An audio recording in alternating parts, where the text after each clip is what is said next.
That shattering, joyous noise you're hearing back there is music of Gustav Mahler. It's the end of his first symphony, the starting place in a lifelong symphonic quest that's made him, in the minds of many people today, the supreme symphonist.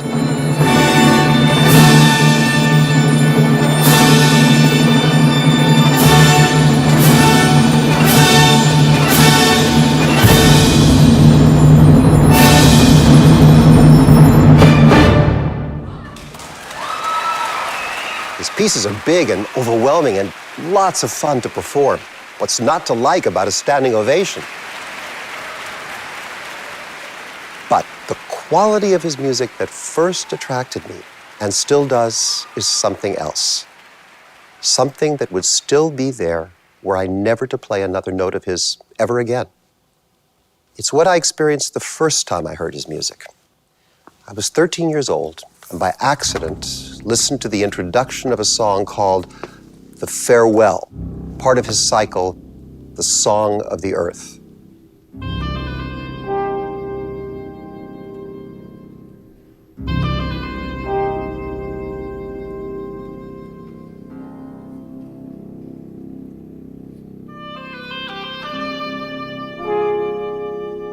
The edgy little melody cut through me. The loneliness and desolation of it stopped me in my tracks.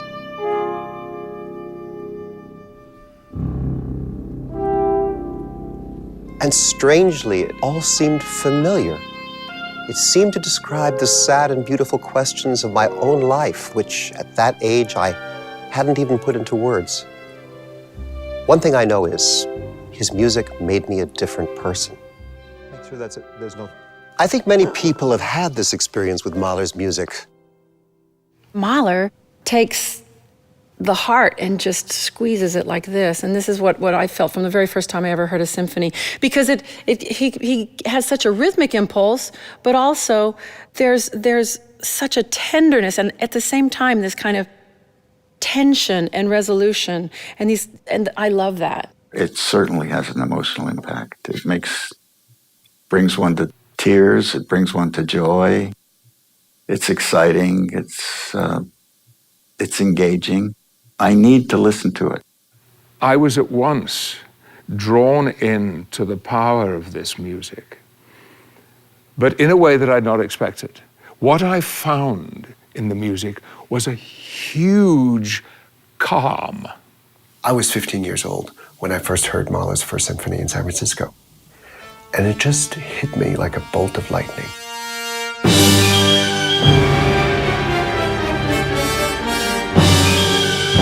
For a teenager, when you're trying to figure out who you are and how you fit in the world, that piece of music just opened a whole universe.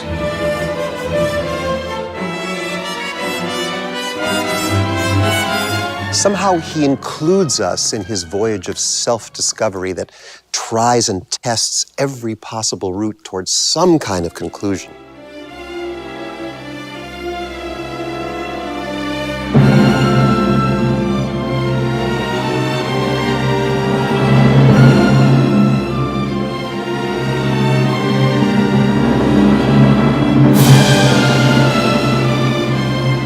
Sometimes it's a blaze of glory, or sometimes it's a sigh of resignation, of gratefully letting go. Who was this man? Where had such music come from? So here it is, Mahler's life's work. 45 songs, 10 symphonies. In fact, the symphonies and the songs are inseparable.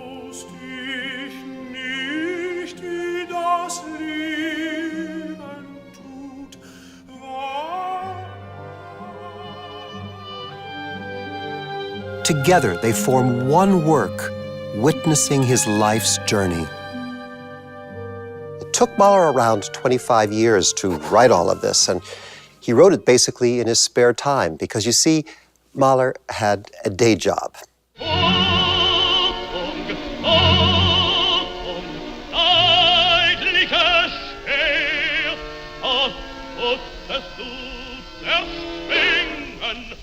He was a world-famous conductor. the hands-on music director of companies like the Vienna State Opera, the Metropolitan Opera, and later the New York Philharmonic. Most of his life was spent in rehearsals, in orchestra pits or on rehearsal stages like this.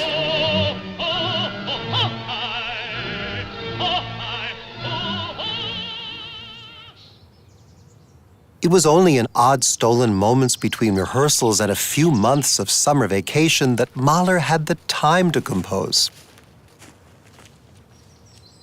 Throughout his career, he withdrew to small composing huts in the Austrian countryside. He needed the solitude to reconnect with the real source of his inspiration, the sounds of his childhood growing up in a small Moravian town.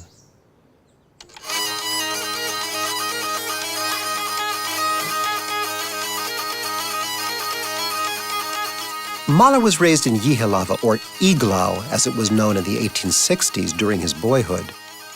Now a part of the Czech Republic, Iglau was a provincial way station on the road from Vienna to Prague.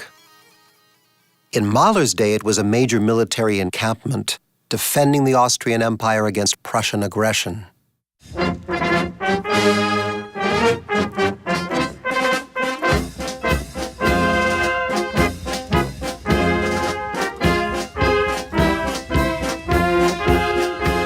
So just imagine this place in Mahler's time, filled with thousands of soldiers. Each regiment has its own band. The Austrians, the Hungarians, the Romanians, they play music in different flavors, and young Mahler can't stay away from it. He's compelled to come here and follow behind the bands with his accordion, imitating whatever music he hears.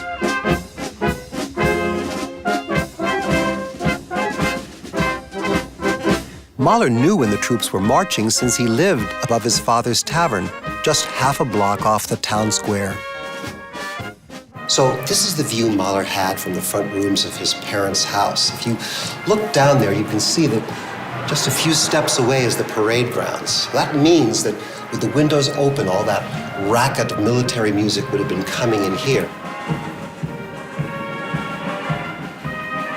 And there was other music, too, the sounds of the tavern musicians below us, which would have been filtering up the courtyard. The tavern catered to soldiers and a rough crowd from a town that was a stew pot of different social classes and origins.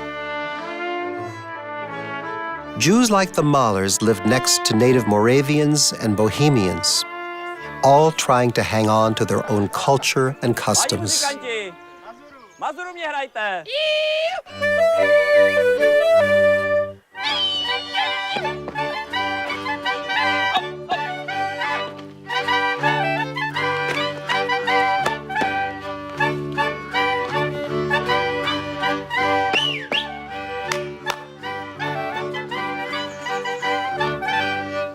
Jews were periodically resettled throughout the Austro-Hungarian Empire. That's how Mahler's family, like Freud's and Kafka's, ended up in small towns, never knowing what capricious edict might come down next from Imperial Vienna.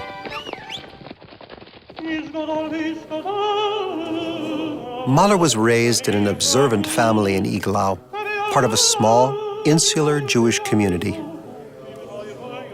On an early visit to the synagogue, the precocious young Mahler brought the prayers to a standstill by shouting, be quiet, it's horrible." Then he began to sing one of his favorite songs at the top of his voice, the knapsack polka.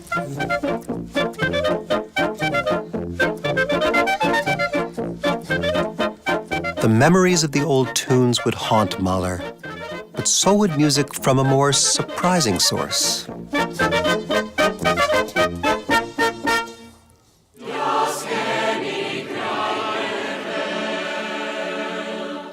As a boy, Mahler may have sung in the choir of the St. Jacob's Church.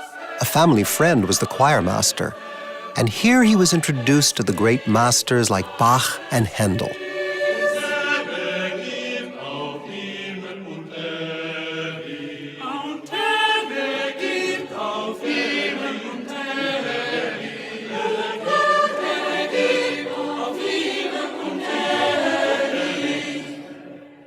Well, young Mahler would have probably sat here someplace amongst the choristers.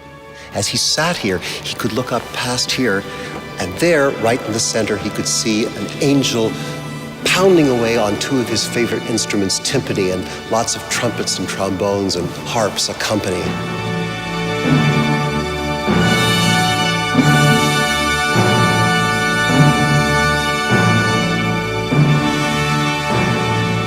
These were sounds he would feature as his symphonies reached their heaven-storming climaxes.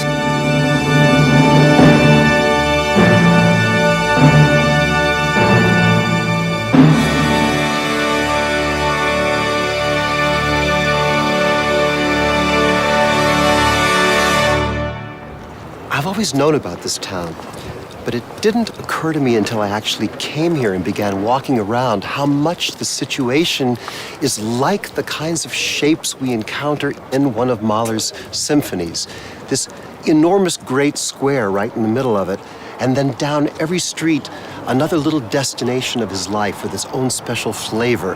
The synagogue that way, his parents' house and tavern that way, the church where he was a chorister that way, the school he attended every day that way, and of course, in this space, all of the richness of all the military music, the drills, the parades, the different bands competing with one another. This made for a huge jumble of sounds, a kind of sonic goulash, echoing down the narrow streets of the town and bouncing off the walls of the parade ground.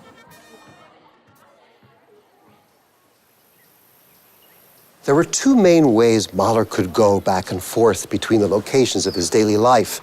The most direct one was back there by the parade ground, but another one he loved was this way, past the city walls and out here into this great green space, an enormous ravine. People loved to promenade here in his day, and they still do.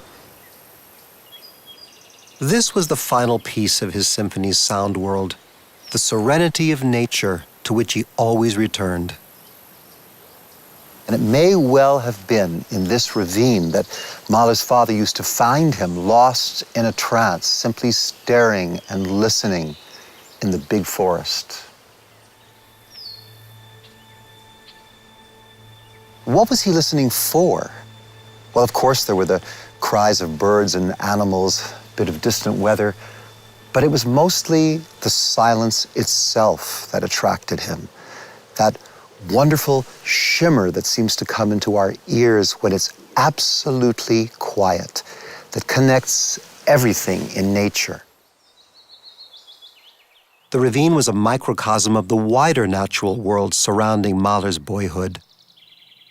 Much of his family lived deep in the Czech countryside, in villages that dotted the meadows. Mahler was born in one of them, Kalište, a mere crossroads surrounded by open fields. What you still experience here is this vast space from horizon to horizon.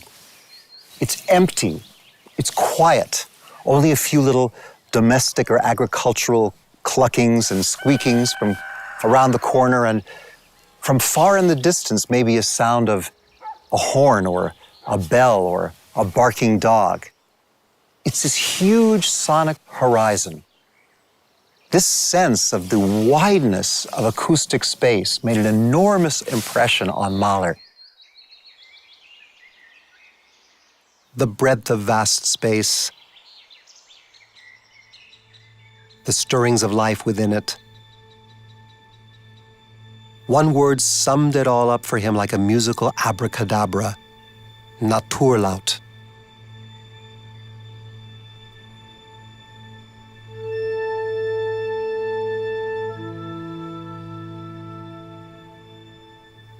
When it came time for Mahler to write his first symphony, he decided to begin it with this essential experience of his childhood. He invites us right into his dream space in an introduction he called Naturlaut, nature sound.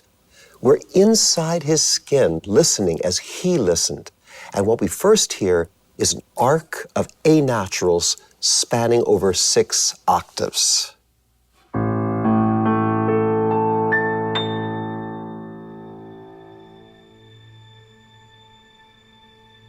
It hovers around us like a wide horizon, suggesting the world awakening after winter. Little bits of sound begin to float in. They're not melodies, but motives, wispy fragments of half-remembered music from which the mighty symphony will be built.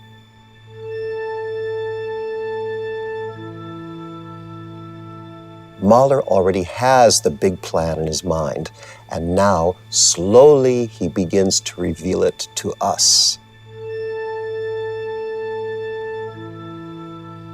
First, we hear woodwinds quietly calling and answering to another.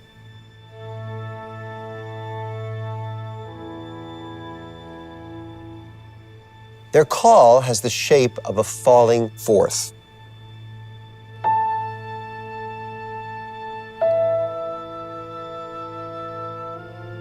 The calls arrange themselves into a kind of falling chain that seems to lead questioningly onward.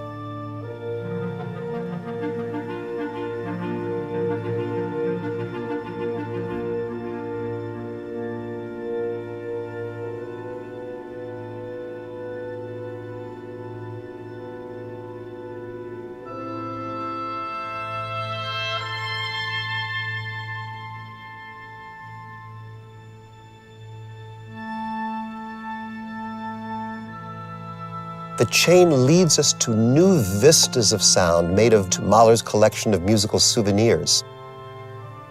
Mahler asks for everything to be played as if it is in the extreme distance, suggesting the sound comes from far away and from long ago.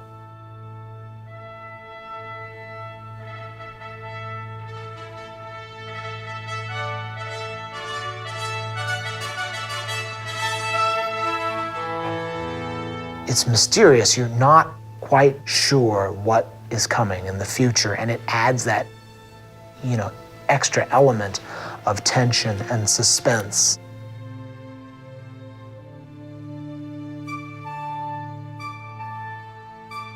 All of a sudden, there's this cuckoo coming out of the clarinet that seems to wake the whole world up. Bum, bum, bum, bum. It's something that says, hey, guess what, world? This is a big piece, and you're going to be taken through an amazing experience here. You may have noticed that Mahler has given his cuckoos a musical makeover, changing their actual call to this. A perfect fourth. Why? So that Mahler's cuckoos will chirp like the fourths that unify this symphony.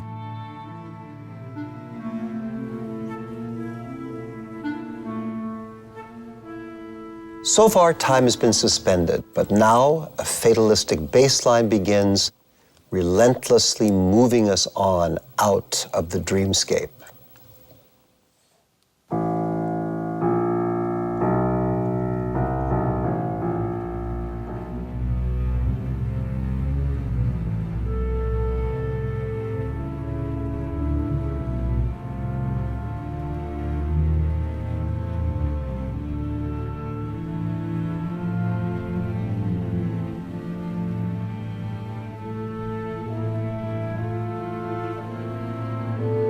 The music twists and turns as Mahler makes his way toward the main theme of the first movement.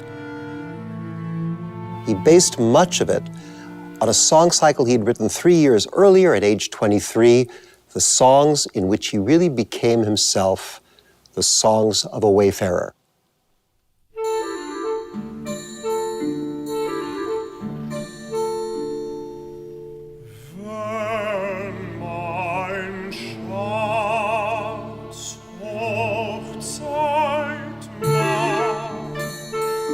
The wayfarer was an archetypal character who'd appeared in romantic literature for at least 100 years.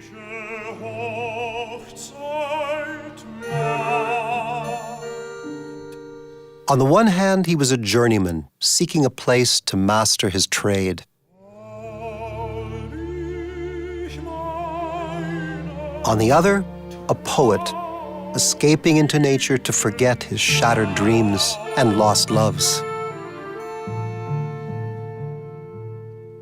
Since age 20, Mahler had been a wanderer, knocking around provincial opera houses as a low-ranking staff conductor. He never knew what was coming next and lost himself in learning the next show or flirting with its leading lady, who sometimes broke his heart.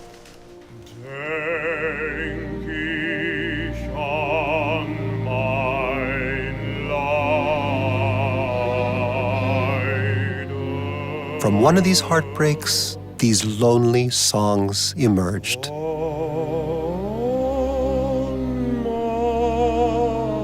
The songs of a wayfarer are deft masterpieces of simplicity, using only a few small gestures.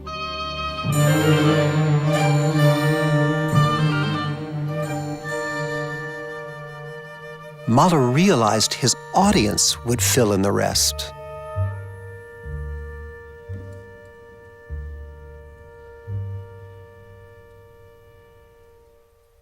But one of these songs starts with a cheerful, confident stride.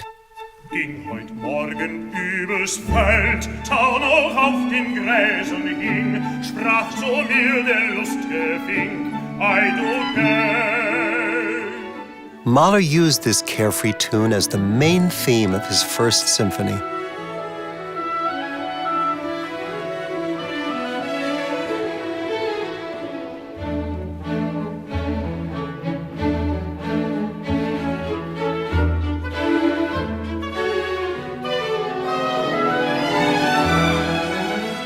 The symphony at first follows the shape of the song, but we've soon walked past its boundaries until everybody's belting out the tune or cuckooing like crazy.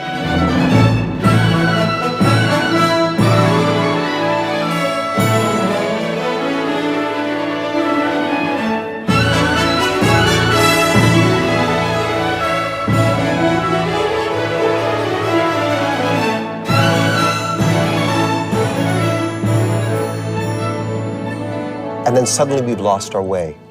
We're back in timeless space, an even scarier space than the one we heard at the beginning of the symphony.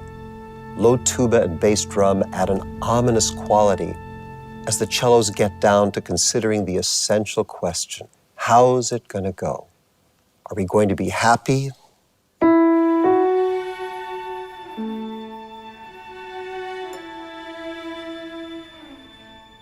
Or sad?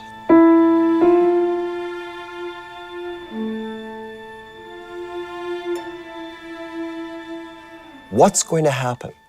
Well, once again, the menacing bass line comes back in, insisting you must move on. You must decide.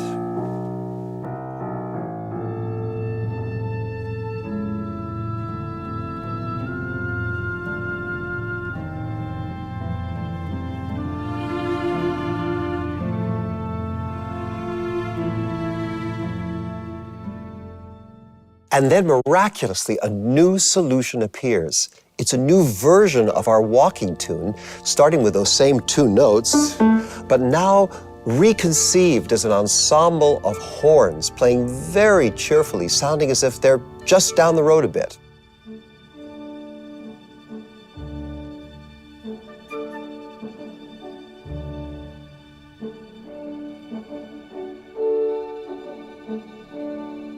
They sound so friendly that the cellos do decide to be happy, breaking into a new confident theme that says, let's go.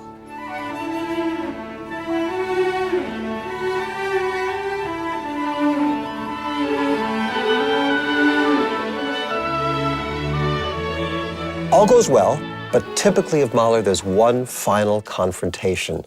The menacing bass line hasn't gone away. Now it comes back at a new level of insistence, and the happy mood veers into terror.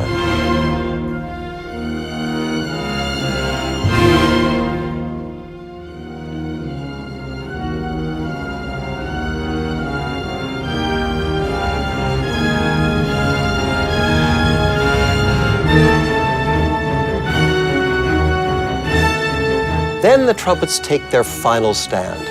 Up to now, their fanfares have been mostly in the distance. Now they're right on top of us, coming to our rescue.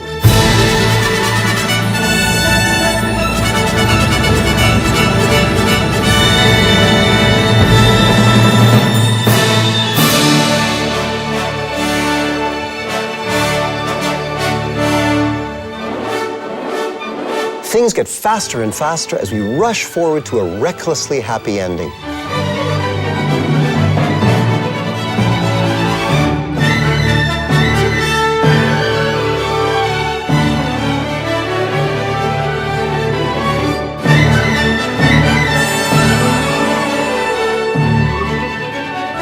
The whole orchestra, even the timpani, is cuckooing itself into happy exhaustion.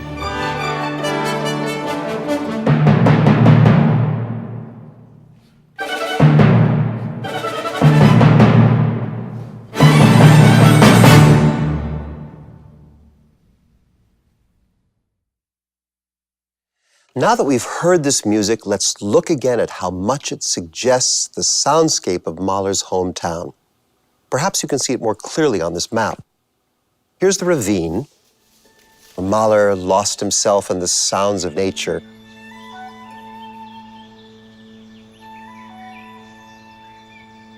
The distant fanfares would have been coming from over here in the center of the town, from the parade grounds. And down here, just off the parade grounds, was Mahler's house.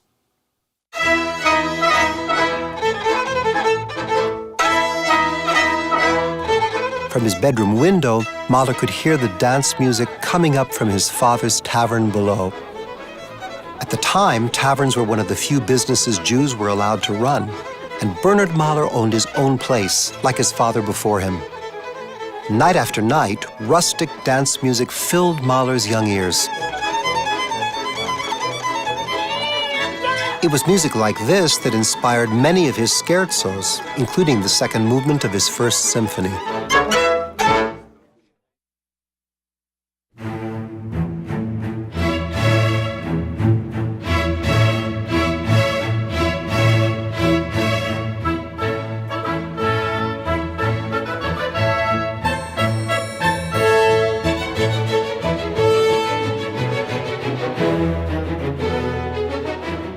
The tavern was a popular spot for soldiers to drop in for a drink, make music, and dance with the local girls.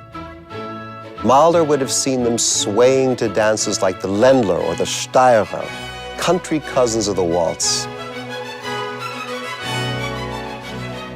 And he very likely heard them singing songs like the popular Song of the Postilion.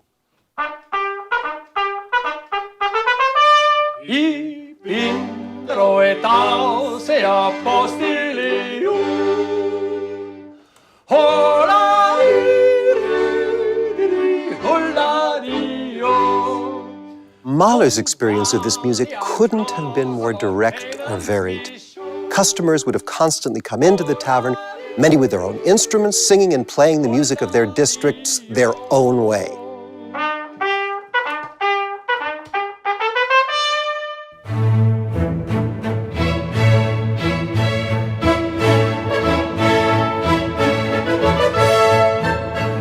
Mahler remembers the rustic quality of the music making and represents it with affectionate humor, using the full forces of the symphony orchestra to imitate the tipsy country bumpkin style of the folks downstairs.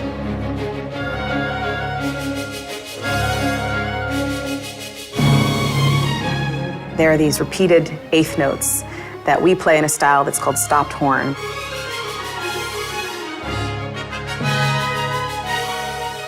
Basically, we just jam our hand in the bell and we make this really kind of gnarly, nasty sound.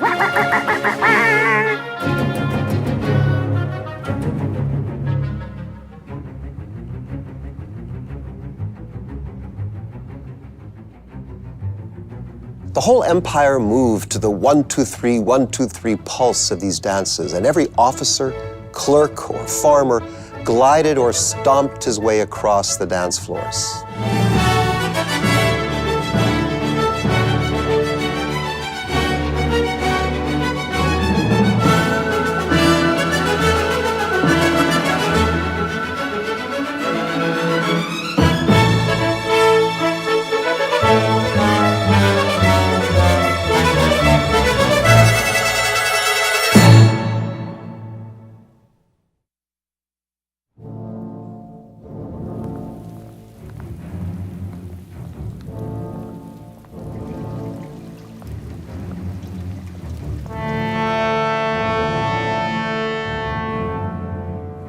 there was another, darker influence on Mahler's music. It came from his experience of loneliness, isolation, and death.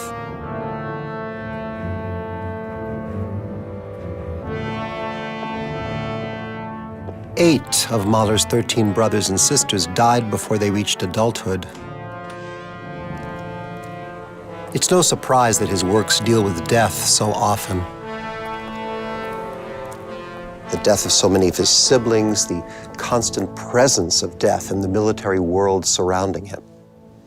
Many of these heavy ideas were in his mind when he set out to begin this weird and deceptively simple movement.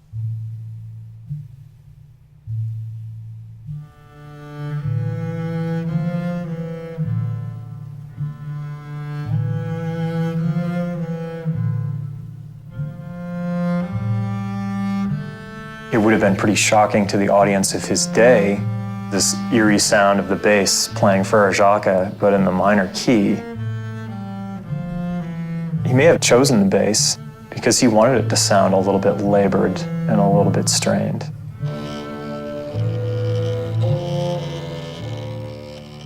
He was evoking the bass fiddles he had heard growing up in Iglau. But he transformed their sound into something beautiful, yet eerie and foreboding.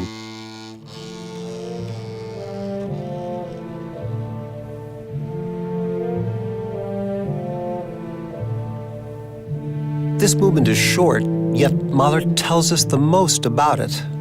He tells us it's a funeral march in the style of Callot, a 17th century artist famous for grotesque caricatures and scenes of war and circuses.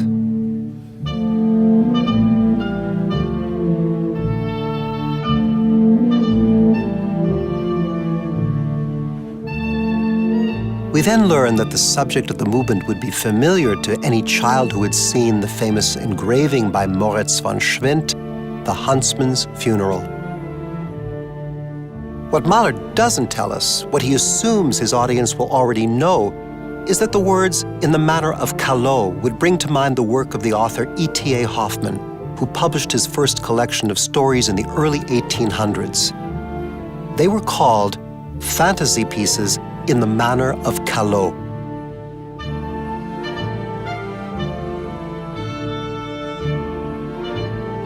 As Freud later pointed out, they are explorations of the unconscious. The stories tell how frightening moments of childhood can cast menacing shadows on an entire life. That's what's at the heart of this movement.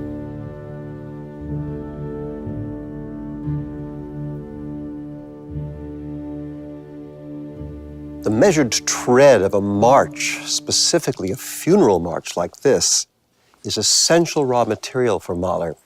He heard so many of them as a boy. In his time, two pieces were used for such funerals, either Chopin's funeral march or this one from Donizetti's last opera, Don Sebastian.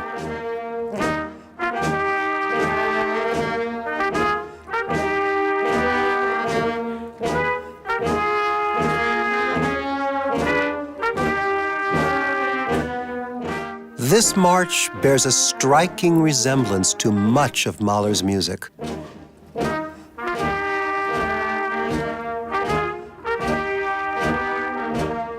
In fact, the last of the Wayfarer songs quotes this phrase from Donizetti's march.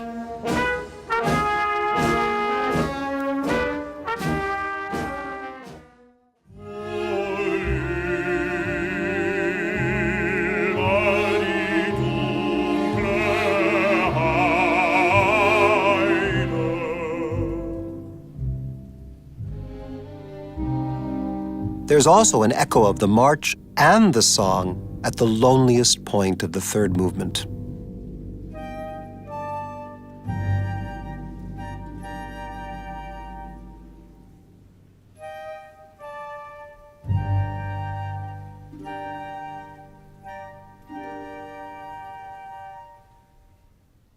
Death isn't the only subject of this movement. As is so typical of Mahler, there's relief in the form of comedy and grotesque entertainment. Mahler said this weird juxtaposition came from a particular childhood memory. During an ugly quarrel between his parents, he ran in terror out the door right into a street musician who was playing "Oh, du lieber Augustin." Oh, du lieber Augustin, Augustin, Augustin, oh, du lieber Augustin. A lifetime later, he told Sigmund Freud that it was this incident that compelled him to mix the sad and tragic with the ironic and grotesque.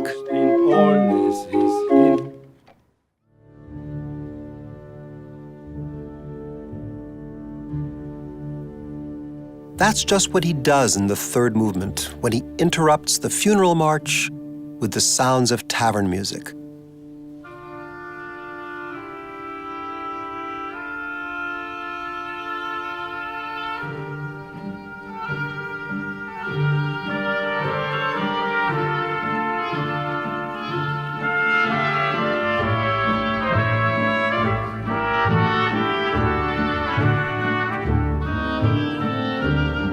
So here, right in the middle of a funeral march, not one, but two dance bands come in.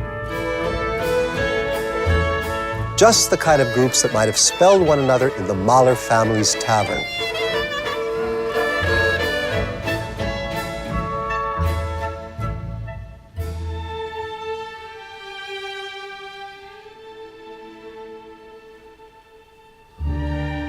To some people, these bands sound Jewish. To others, gypsy. But we're hearing these bands through Mahler's ears, and he's combining styles from the countless pickup groups he had heard over the years.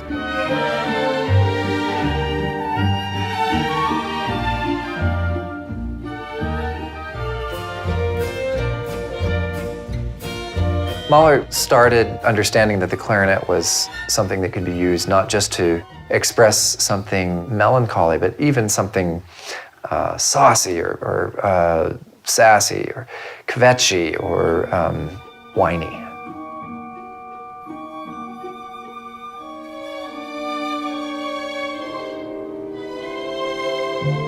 The march comes back and rambles into a beautiful musical oasis.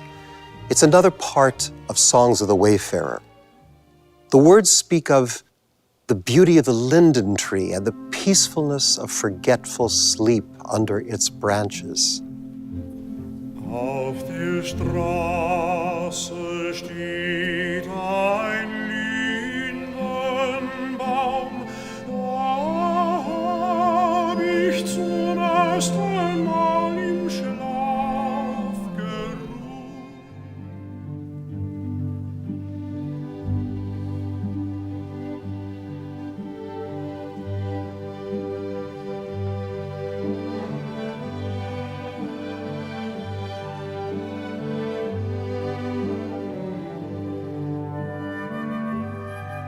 The music is so beautiful it can make you cry.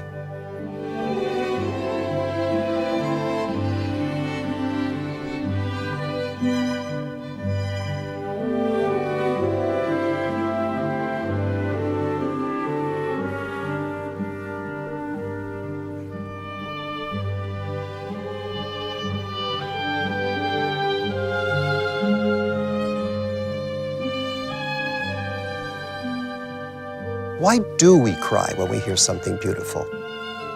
It's because we fear it's too beautiful to last.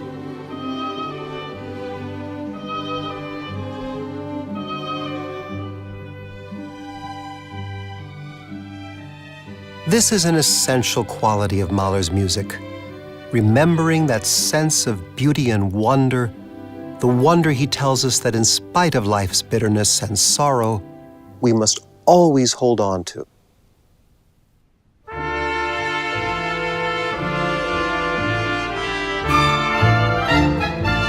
The march comes back.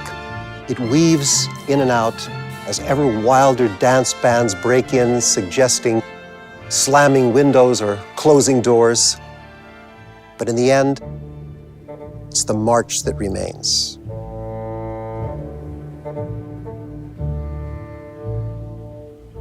Mahler ends the movement like a suspenseful storyteller. Nothing is left but a few ironic whimpers and sighs as the timpani marches off into oblivion.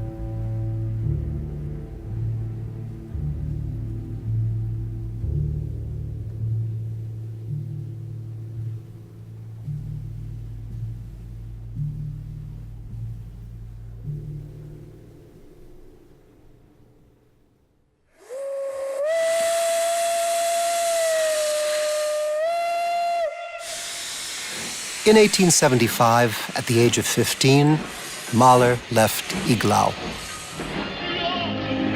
He went to Vienna, where he was thunderstruck by the revolutionary music of Wagner. He studied at the Vienna Conservatory, and then, at age 20, set out to seek his fortune. He got himself an agent and a 3-month contract as music director in the spa town of Bad Hall.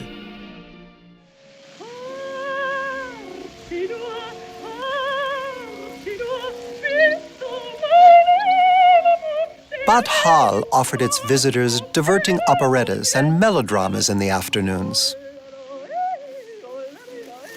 Mahler's duties included not only conducting, but also putting out the music, dusting off the seats, and even walking the theater director's daughter in her stroller. A different show was offered nearly every day, and Mahler had to suffer through some of the most sentimental and second-rate music of the era.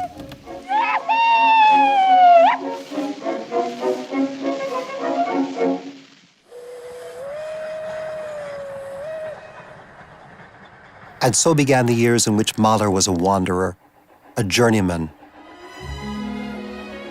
He slowly climbed the ladder of success as a conductor and music director, crisscrossing the Austro-Hungarian Empire and beyond.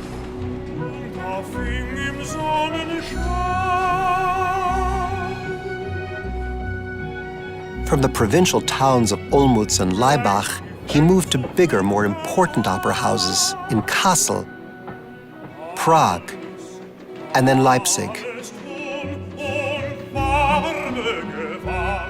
By his late 20s, Mahler was already much in demand and well on his way to becoming music director in a major city, Budapest.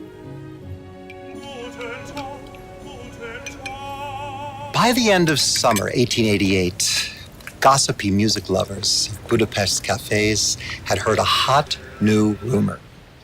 An odd, thin young man had been seen brusquely tromping in and out of the opera house's stage door. Who was he? Some said the opera's new music director. But how could this be? He was clearly young, unknown, foreign, Jewish.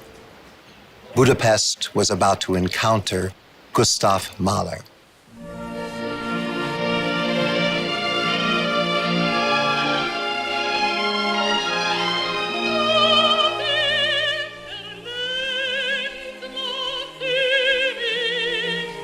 Mahler spent weeks taking the measure of this wonderful place. It was the second biggest house in the empire and had a budget measured in millions per year. Mahler couldn't wait to take control of it all. He had a bridge built right here so he could jump from the pit to the stage. He was everywhere at once, cautioning, encouraging bassoonists and percussionists, moving to adjust the position of chorus members, telling the soloists what to do. He had something to say to everybody. It was specific, it was constructive, but there was something about the way he said it that irritated people.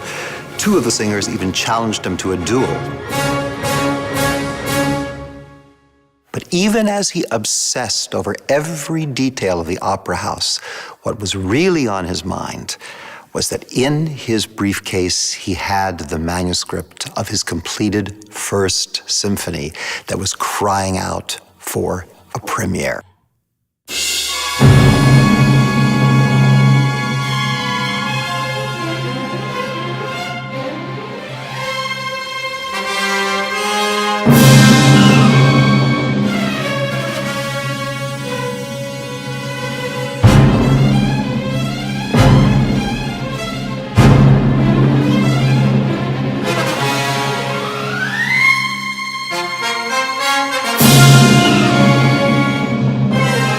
One of the greatest screams in all music has thrown us right back to the scariest confrontational moment of the first movement.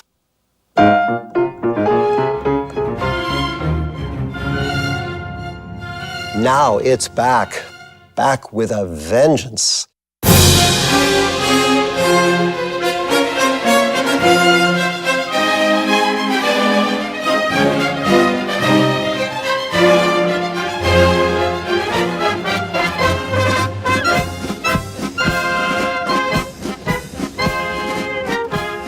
Mahler takes his childhood memories of military music and cleverly twists them into a threatening and scornful march, suggesting an enormous battle scene like a musical Armageddon.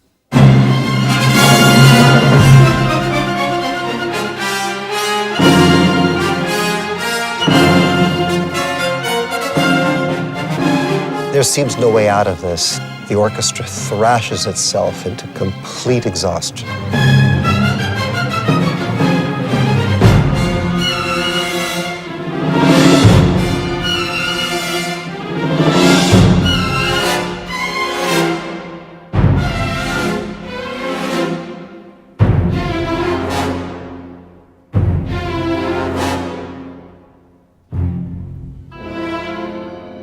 And then, just when it seems like there's nowhere to go, somehow Mahler begins to feel his way haltingly toward a precious memory.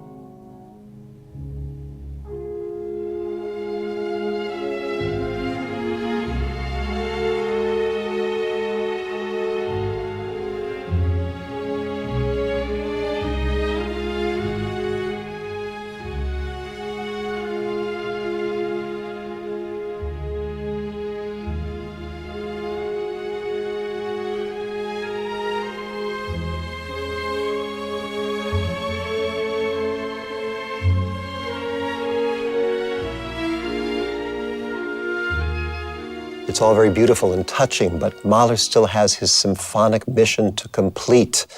Too much unfinished business is left.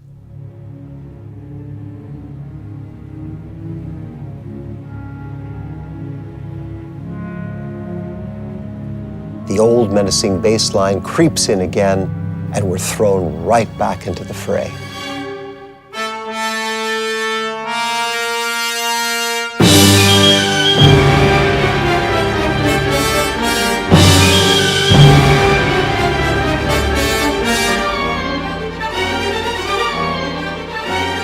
Mahler is like an entire universe in a symphony. He combines everything, happiness and sadness, or anxiety and hope. He is committed to give you the ride of your life.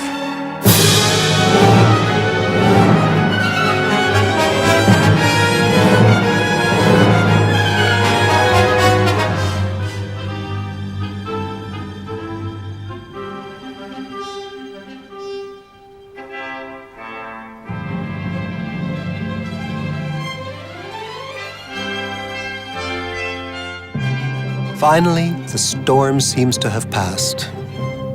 But musically, we're nowhere near where we need to be.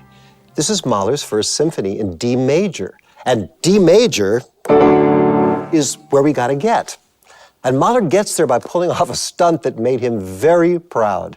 Instead of working out some traditional way of modulating to the key he needs, he just goes for it, making a daring leap home in a way that still makes the audience gasp.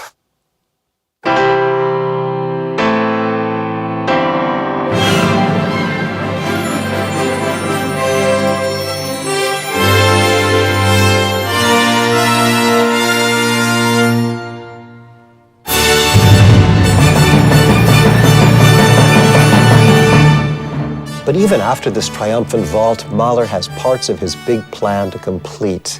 He wants to bring all the motives of the symphony together and joyously transfigure them.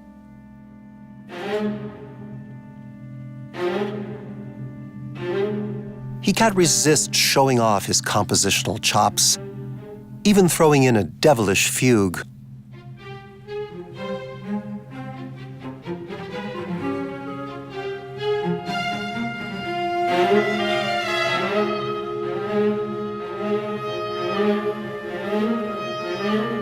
It all builds to something dark and tense before reaching the final turning point.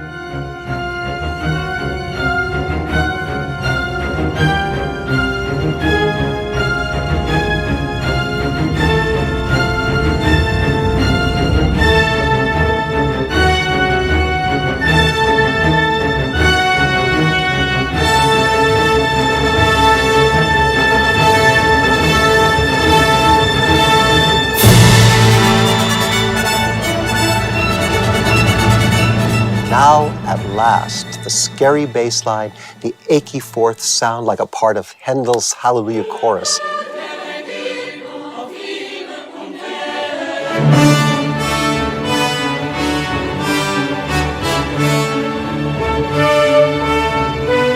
All of a sudden, you see this marking in your music asking the entire horn section to stand up. And you feel like you've just been on this ride. And then finally, that last page, you have this glorious call. And it's like riding home on your white stallion.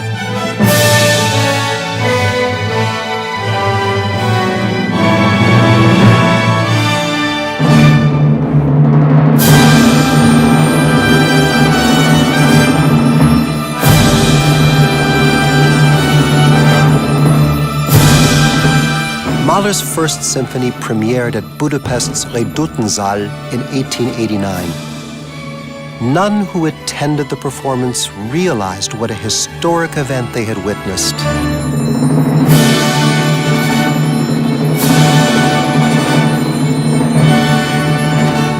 At 28, Mahler already possessed the raw material and creative genius that would mark all his symphonies and weave them together into a single vision, a symphony of life.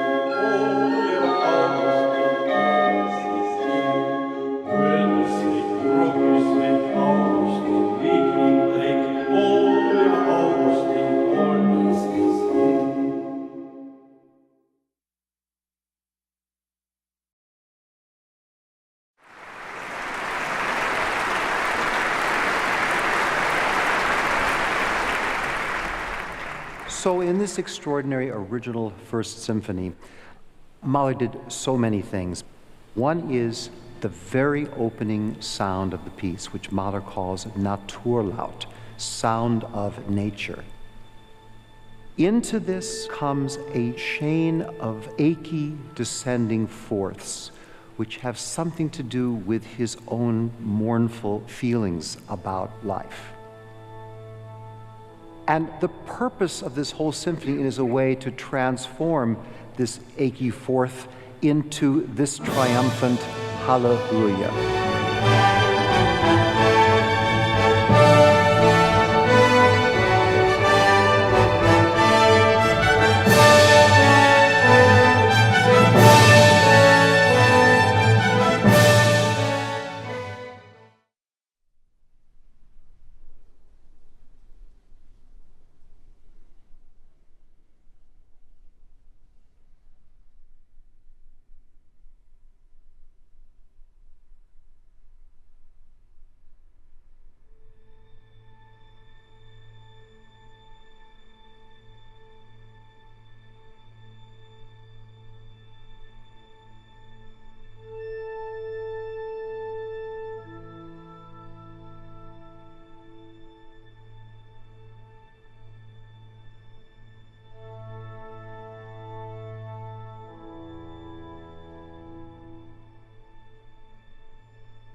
For more on keeping score, visit pbs.org.